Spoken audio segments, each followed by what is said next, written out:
You Booked It, episode 78.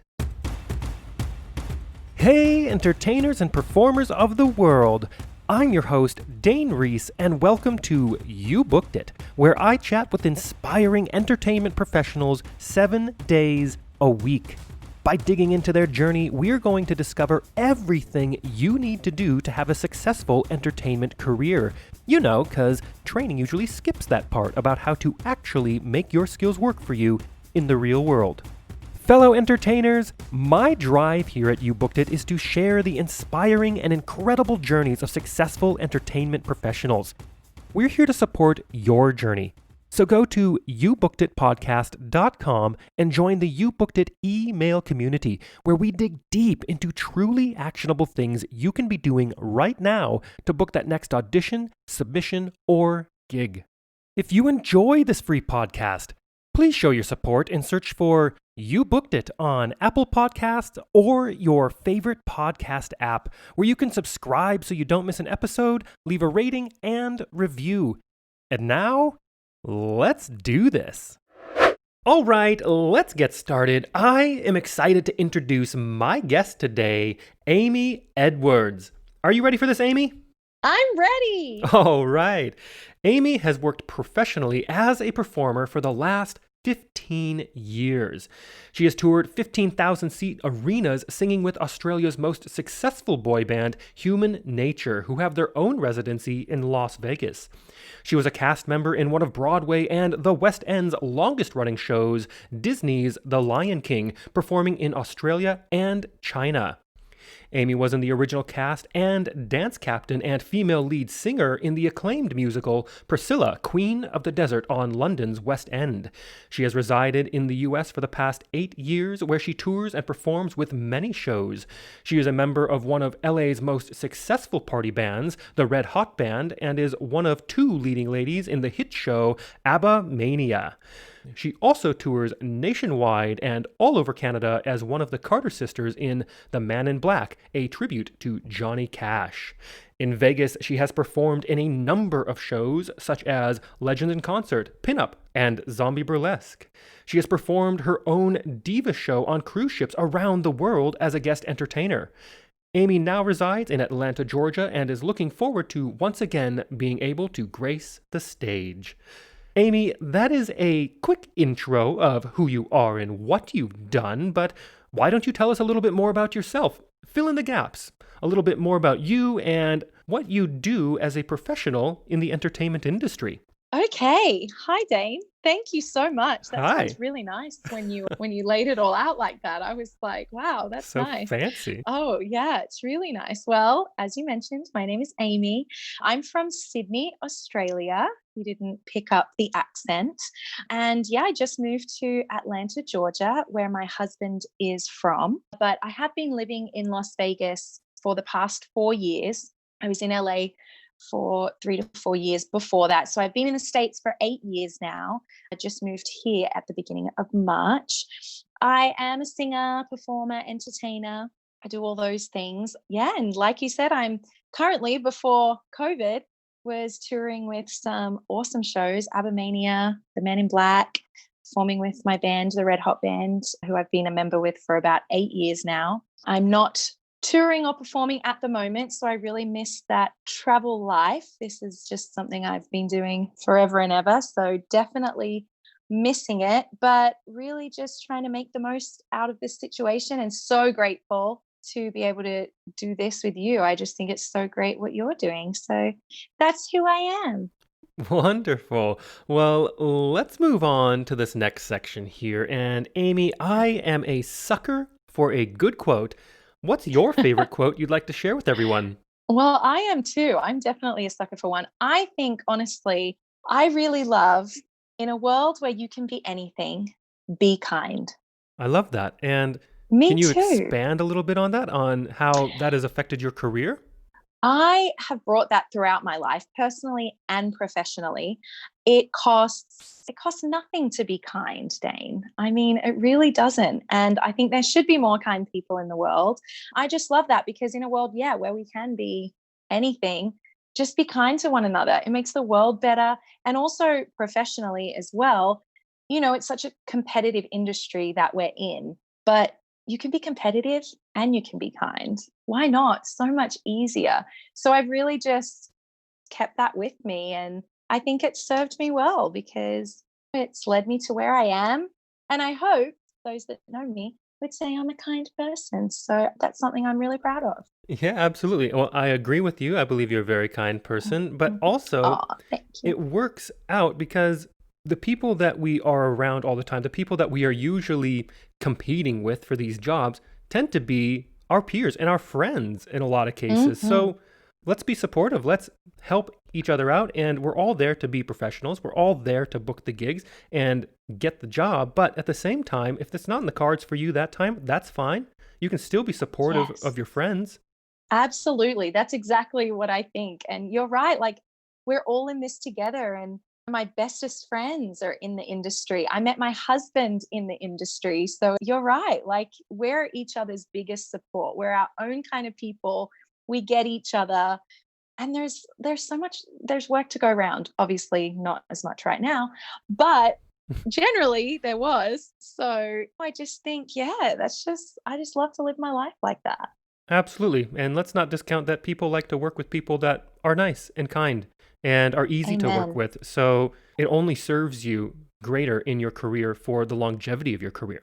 Agreed. No one likes a diva. I could be a diva on stage and not a diva to work with. Just like use your diva on stage, you There know? you go. And let's move on to this next section. And Amy, of course, you're an entertainer. I am an entertainer. And I think that you'd agree this industry can be one of the most subjective, brutally honest, personally emotional Mm. industries we've probably ever experienced. And Mhm. you know as well as I that in order to create and have a successful career in this industry like you're having now, takes a lot of dedication and hard work. And while, yeah, Ooh. there is an outrageous amount of fun doing what we do, there are also our fair share of obstacles, challenges, and failures we are going to experience and we are going to have to move forward through. So tell us, what is one key challenge, obstacle, or failure you've experienced in your career, and how did you come out the other side better because of it? Oh, I love this. You're so right. We are in a brutally honest industry, something that, you have to have a thick skin for. We face rejection all the time. But honestly, that is what has gotten me through. Like, I think every audition that we go to is a challenge. Every job we're going up for, it's a challenge. And every one that we don't get, those failures, it just toughens us and makes us even hungrier for the next one. And I don't really view those jobs that I didn't get throughout my career, there have been hundreds upon I couldn't even count, as failures, because I do, as cliche as it sounds, I really learn from them. Rejection is obviously hard, especially when you're younger in this industry, but it's what makes performers so special, I believe. It's what makes us strong, adaptable, and skilled. I think every audition that I haven't gotten is just an opportunity to see where I can better myself and just work harder for the next one. But when I do think of crazy challenges, I used to live in LA. Man, that is a tough, tough place. And I moved there when I was 25, and I had been performing for 10 years, sorry, professionally for about 8 to 10 years at that point.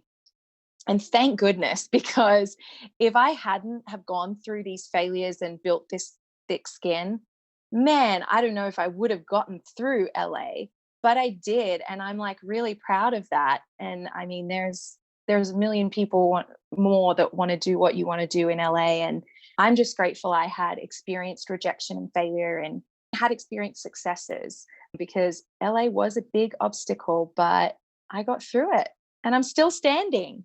So I'm really happy about that. Yeah, absolutely. I love that. And you're so right Mm. that you just got to keep going and you have to experience those. And you're right, they are opportunities if you view them Mhm. that way. Of course, it's difficult. Of Yes. course, it's hard. But try not to have that pity party for yourself. Be upset for a moment. Sure, that's Mhm. totally fine.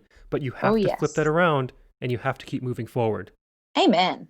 Yes. And let's move on to a time that I like to call your spotlight moment. That one moment in time you realized, yes, I am going to be an entertainer for a living. Or maybe it was, yes, this is what I need to be doing as an entertainer. Tell us about that. Mhm. Okay, so I love this. This is an interesting one because I started dancing at the age of 6. And then I started acting classes at around age 9, and then singing lessons around 11.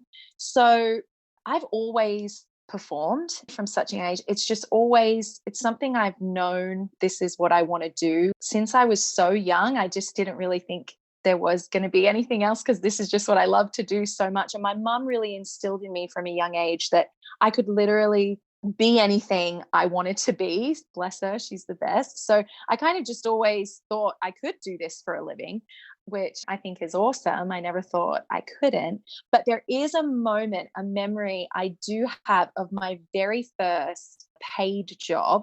I was 12 years old and it was a TV commercial for Qantas Airlines. My Aussies will know Qantas. Yes. So I was very excited and I loved every minute of it. I loved being on set. It was the first time, I was on set. I loved being in front of the camera. Shocking, I know, but I did.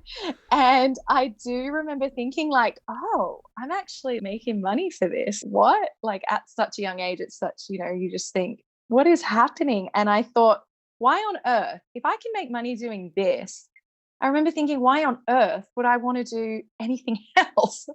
I remember saying to my mum, like, oh, this is what I'm doing forever. Absolutely. Why would you not? I just thought it was the coolest thing that this is my job. So I do really remember that moment of like, wow, I would have done this for free, but I'm actually going to get paid for it. So this is awesome. That Yeah. was definitely something, yeah, at such a young age that I was just, fortunate enough that I did get paid to do that stuff then. So that was definitely an awesome moment. So yeah, from then on, I was like, oh yeah, I'm not doing anything else. Yeah, No I way. love that. And I want to piggyback on that question quick and talk Mm. about your number one booked it moment. Walk us through that day, Oof. the auditions and callbacks, if they happen to be a part of it. What was going on in your life, and what about that moment makes it your favorite booked it moment? Oh, I love this. Okay, so definitely I would have to say my biggest booked it moment, as much as I loved that Qantas commercial, I don't think that was it. It would have to be getting into the cast of Disney's The Lion King Yeah. musical. So I was 18 years old, and this was, not an amateur production of the show, which I grew up doing community theater and that was the best thing ever and I loved it. But this was the show, the one that is in numerous countries worldwide. Like, Julie Taymor is the creator and she goes everywhere and helps cast these shows. It's been on Broadway for 20 years, the West End. So it was huge. And as I mentioned earlier, I had been doing TV for many years at that point in Australia. But Lion King was the first professional show that I had ever auditioned for. And oh my gosh, Dane, I did not think in a million billion years I would ever get it. Like, no, I just was so excited and honored that I could even audition for the show, that I was being accepted to be seen. I'm not saying that. I never thought I would get this show, but it was an intense audition process. Like, I want to say from memory, maybe about 8 different callbacks. Wow. Oh, it was huge that I had to go through. Disney is no joke. It is such a big process though, because the show has to keep to its authenticity and throughout every production in the world. So there's a lot that goes into it. They want you to sing, they want you to dance, they want you to act, they want you to have a certain, ethnicity about you as well. Obviously, it is the Lion King. You also have to learn how to puppeteer. I don't know if you've ever seen the show, but you are using these incredible costumes and puppets, and so it's a lot. So there were a lot of rounds. I mean, it was a singing round, a dancing round, and puppeteering round. Like, it was a lot. So my biggest booked it moment was definitely when I got the call to say I'd actually been cast, and I was actually one of the youngest cast members, obviously apart from the baby little Simba and Nala's, to be cast as an adult. in the world. And so that was just like, what? This is not real. This is a dream. So I will never forget that. That's definitely, man, I booked it. Yeah, I love that story. Yeah. Well, let's take a moment to talk about the present. What projects are you working Mhm. on now? What are you looking forward to? And hey, it's a weird time. We are amidst this global Mm. pandemic. How do you see the entertainment industry moving forward in the next couple of years? Okay, yes, it is such a bizarre time. I mean, the comfort I get is that my peers, so many of us, you included, we're all in this together. Thankfully, it's not like, we're alone in this. So I'm obviously, for, obvious reasons, not doing any performing on stage or anything right now. It's social distancing and theaters not being allowed. So, and I totally understand that we all need to be healthy and safe. So I'm not performing, but another huge passion of mine that I would love to just touch on is being an advocate for human and child trafficking. Yeah. Yeah, something I've just been really passionate about. And what better time while I am not performing? I'm usually on and off planes, in and out of airports, touring all over, busy, busy, no time performing. And so now I'm not. So I'm really pouring my energy into trying to get into volunteering with some amazing organizations here in Georgia. I'm doing a fundraiser at the moment. Actually, it's through an amazing organization called Child Rescue Coalition. Basically what they do is they build technology and they give it to law enforcement, and the law enforcement use this technology to track predators online. And they've just done amazing things. They've saved 3,000 people, they've arrested 13,000 people. It's just such amazing things they're doing. So I'm vowing to do 100,000 steps between now and September to raise money for sexually abused children. And that's just something I'm, loving. I'm so grateful I can help in. Also, tomorrow, it's World Day Against Trafficking in Persons. So I'm actually participating in a demonstration in Atlanta tomorrow through Operation Underground Railroad organization. They're hosting marches and peaceful protest demonstrations all over the country just to speak for trafficked children and just to have a voice. So that's what I'm doing at the moment. I'm just trying to help as much as I can and be of service and just follow something I'm really passionate about. And so that's what I'm doing at this current time, pouring my energy into. How do I think the industry is going to look, going forward? I think it's going to look differently. Definitely, at least for a while. I don't know if, are we going to be doing virtual performances for a while? I don't know. I mean, that's something that I'm totally on board with. I don't know if it looks like empty theaters with social distancing for a while. What I do know is that people are going to be craving to be entertained. That's for sure. And I know that we are all going to be so ready to entertain. So, this is the kind of people we're adaptable. We know tough times, so we're resilient. Performers are such resilient people. I know we will be able to get through this, however it looks. And we are going to be on stage soon enough. Once again, I certainly know I'll be ready for it as well. So, however it looks, I know we will adapt, and I know we're performers. We're going to come back better than ever before. Yeah, I love your insight on that. And I love all the work you're doing for all of the human trafficking and everything Thank you. against any sexually abused children. It's so Mhm. fantastic that you're devoting so much energy to that cause. And especially now, I mean, I think we can all agree that human trafficking is an awful thing and it's a Mhm. travesty that that exists in this planet. But Mhm. I never really, it's one of those things that never really struck home in a way until I had my daughter. And Mm. she's 3.5 now, and well, over 3.5. I can't believe it. But Oh, it makes things more real. Nothing obviously has bad has happened, but it's your daughter. It's the connection to mhm. that and the thought of that is so crazy and it's so scary. And I'm so glad that you are being so proactive about it and helping that community. Thank you so much. Thank you, Dane. That means so much. I only hope and urge that, more of us can do stuff to help. And like you said, I don't yet have children of my own, but I do have a little 18-month-old niece that I'm completely besotted with. Yeah. And you're right, it does really change your view and make you think, wow, like this is real and this hits home. And if anyone was to harm them, it's just, it has really it made me even more passionate about it. So I really appreciate that. Thank you. Of course.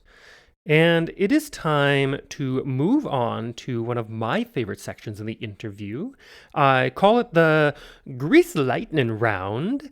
I Mm. am going to ask you a handful of questions. I want you to answer them as quickly and concisely as possible, one after another. Are you ready? I'm ready. Let's do it. All right, first question. What was the one thing holding you back from committing to a career as an entertainer?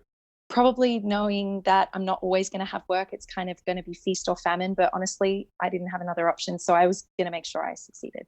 Great. Second question. What is the best piece of advice you have ever received? My mum has always said, just do it as long as you enjoy it. Do it as long as you enjoy it. There was never any pressure on me to keep doing it for any other reason other than I enjoy it. And to this day, I still enjoy it. Thank you, mum. Yes. Third question.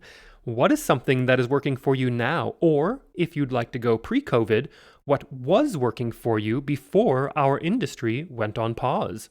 Well, I was in a really amazing place before our industry went on pause. It took many hard years, hard work, blood, sweat, and tears, but I had built up a repertoire of shows that I was doing consistently, where I was freelancing but jumping show to show, and that was my full time. So I was at a great point where I could have that freelance lifestyle, but it's my full time job. It was a dream. Love it. And the fourth question. What is your best resource? Whether it's a book, a movie, a YouTube video, podcast, maybe a piece of technology that you found is helping your career right now.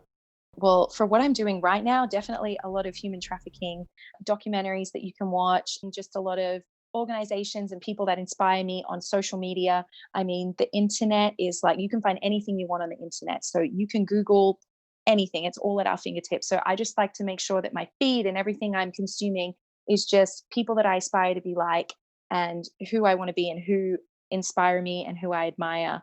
But yeah, the internet. You can find anything on the internet. I love it. And I love that you said, you can find anybody who you want to be like or model things after. And you're so right. And there's so much to be said about what you choose to put into your brain and what you choose to consume. Mhm. And that has a very real impact on the person you become. And Mhm. to not discount that. Yes, it does. Oh my gosh. If you change your feed to look how you want it to look, you can fill it with whatever you want. And that's really what I'm doing right now. Just people that really inspire me, so that in this tough time, I can look and just feel great when I look at my Instagram. Absolutely. Fifth question. If you had to start your career from scratch, but you still had all the knowledge and experience you've collected from your career in this industry, what would you do or not do? Would you do anything differently, or would you keep it the same? Honestly, I feel like I had to learn, face the challenges and failures to get to where I am today. So I probably wouldn't change anything, but if anything, it would be to just have the knowledge and the foresight that it's going to be tough. It's not always going to be, everything's not always going to go your way, but don't doubt yourself, Amy. Just keep going. I would just want to have the belief in myself that I will succeed. It's going to be tough, but I will get there. So I think I would just like to give myself a little bit of that wisdom. Yeah, I love it. And the last question. What is the golden nugget knowledge drop you've learned from your successful career in this industry you'd like to leave with our listeners? Never give up. It sounds so cliche, but that is the only difference between you and the person standing next to you. If you don't give up, you will succeed. This is a tough industry, but oh my gosh, it will be worth it. Hang in there. Do not give up, because you are going to get experiences and you're going to see the world, and there's nothing like it. So, literally, just don't give up. Absolutely. And to wrap up this interview, Amy, it is time to give yourself a plug. Where can we find you? How do our listeners connect with you? And is there anything you want to promote? Okay, well, I am not on Facebook. I'm a Martian. I'm one of the only people that's probably not on it, but I do love Instagram. So I would love you to come and hang out with me on Instagram. It is Amy, AMY underscore Welchel, WHELCHEL. That is my married name. My stage name is Edwards, but come and hang out with me on Instagram. Also, if you go to my Instagram, in my bio, there is a link to this fundraiser that I'm doing for Child Rescue Coalition. So if you feel any way inclined to donate or not, you just want to find out information or just have a look, I would love that. Just to have a peek at what I'm doing. The link is in my bio, and that would mean a lot, not just to me, but to the kids. So thank you. Wonderful. And for everyone listening out there, I have put the links to both the fundraiser and her Instagram in the description of this episode. Amy, thank you so much for joining me today. Thank you for sharing your journey. It's been a pleasure to have you. Thank you so much, Dane. I just love that you're giving us a voice in this time. It means so much, and I've just absolutely loved chatting with you. Thank you. Thank you. Thank you so much for joining us today. My one call to action for you is to go to youbookeditpodcast.com and join our free email community, where we dig deep into a continually growing resource of truly actionable things you can be doing right now to help advance your entertainment career. Don't miss an episode. We have a new guest 7 days a week. Search for You Booked It on Apple Podcasts or your favorite podcast app and subscribe today. All the best to you. We'll see you tomorrow.